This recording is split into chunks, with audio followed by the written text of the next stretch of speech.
Hey scrapbook friends, it's Nicole from Nicole's Scrapbooks, and I'm here today to show you my wall of scrapbooks. I was talking to somebody recently about all the completed albums that I've done, and they said, oh, we want to see it.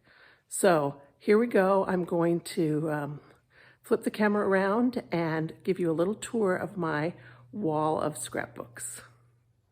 All right, so here goes. This wall is actually in my living room, so it's the first thing people see when they come into my home.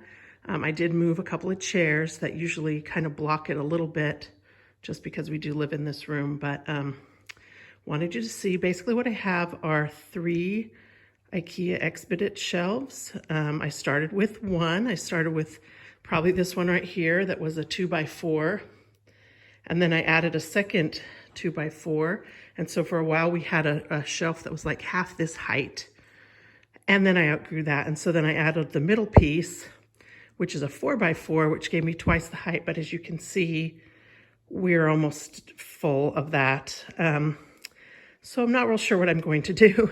I think I may have to go to 2 5x5s, but that will mean a trip to IKEA, which during the COVID just doesn't sound nearly as fun as it would have 6 months ago. Basically, the way I have my shelves, over here we have my kids' school books. You can see I've started doing some of the spines, school and sports. Then up here are like the more current albums that I have. I think this is maybe 2015, 2016. I'm not real sure because I haven't done the spines yet. But you can see all of these. Here's some of my travel albums, a few non-scrapbooks tucked in. The Italy books, which you guys have seen. I have one small cubby with some digital books. I don't love the process of digital, and so I don't do a lot of that or have a lot of books. Pretty much this whole second shelf right here is Disney scrapbooks. All of these going clear back to our first Disney trip here in 1997. Back when I was scrapbooking in 8.5x11 top loading binders.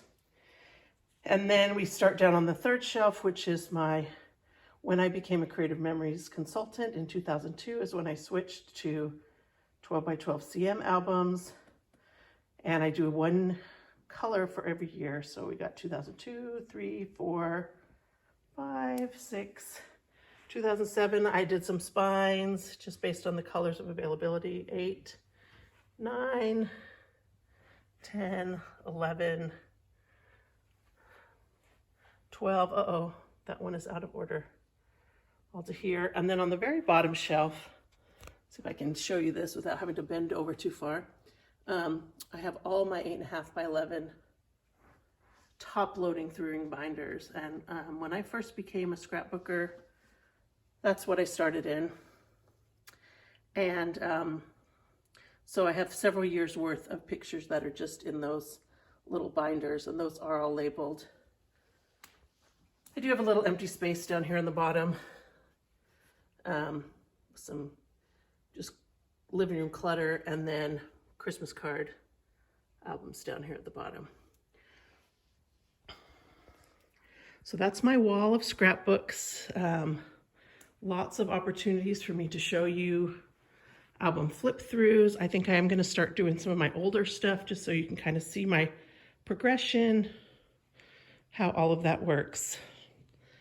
But there you go. I have over 100 completed 12x12 scrapbooks and a whole bunch of other sizes, 8.5x11, 8x8. Oh, I want to show you this one too. I'm going to show you at some point. This is a happy album. Oh, upside down. And I put all my cards that people have given me in here. Theoretically, it's going to sit on the shelf, but as you can see, I'm mostly out of shelf space. So there you go. There's my wall of scrapbooks. All right, stay tuned for more peeks into my scrapbooking life.